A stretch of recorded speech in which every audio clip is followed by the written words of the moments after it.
Good morning, guys. Long time no see, and for a very good reason. I have had a series of very unfortunate events happen to me this very first finals week, and I don't think it could have gone any worse. Let's get dressed to study for the day and debrief it all. Just to set the scene, if you don't know already, I am a 1L in law school in the middle of final exam season. My very first final exam, which was property, happened on Monday. I wake up Monday morning at 5:30 with excruciating and debilitating back pain. I have no idea what's going on. I am completely full on sobbing, calling my mom. I wrote it off as anxiety because I am a very anxious test taker and I thought it was just a result of that. I specifically remember not being able to fall asleep the night before because I was reciting property rules in my head. So I thought I just didn't sleep. Maybe my body had been running all night and I was just like sore the next day. My exam that day was at 1, and since I wasn't able to go back to sleep from 5:30 to about 11:30, I was just making laps around my apartment, reciting my flashcards, and honestly just trying to do anything I could to get my mind off of it. There would be times where it was so hard to walk or move, I would just walk over to my bed and lay there and cry. As crazy and dramatic as this may seem to some, Emma, why are you still trying to take this exam? You cannot postpone, not show up, or reschedule a law school exam, more than likely. And I was still breathing and functioning, therefore technically capable of still taking the exam. Nonetheless, I still showed up to the exam at 1 with 2 lidocaine patches on my back, a tube of Icy Hot, a whole bottle of ibuprofen, and another Icy Hot patch that my friend Emily brought over to my apartment that morning. I made it 3 hours into the exam. I was sitting on the back row and was like doing all of these crazy positions trying to get myself like to stop hurting.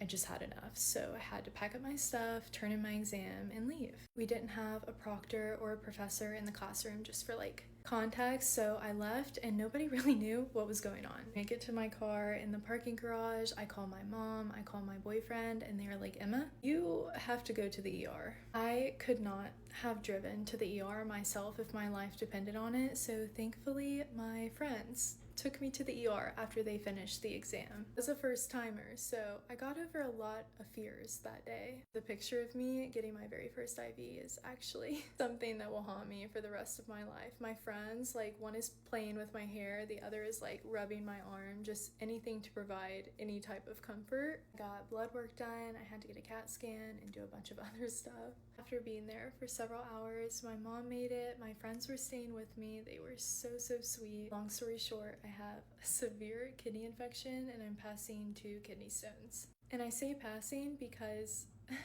they're still there. So I have successfully taken 2 law school finals while passing kidney stones, and I still have 2 left. I've been drinking all of the fluids possible to try and get them to exit my body. So yeah, that has been my first year law school final exam experience from, well, you know where. I will say my law school has been so exceptional at handling this situation and working with me. They even sent me flowers. Not receiving nor have I asked for any type of accommodation. I just need to know that I'll be okay if something were to happen during the exam. I've just kind of created a game plan as to what I would do if something were to happen again during the exam. Fingers crossed nothing happens because I have 2 left, but we're gonna get through it, and then hopefully I'll be able to go on my post-exam trip after. And that is why it is so important to find really good friends in law school. Finals week can be a really trying time for people, and it's very important that you listen to your body and take good care of it. Even though I think the reason I have these is because of my father, because it's 80% hereditary, but you know what I mean. Best of luck to anyone taking law school finals right now or just exams in general. We're going to get through this, and it could always be worse. Bye.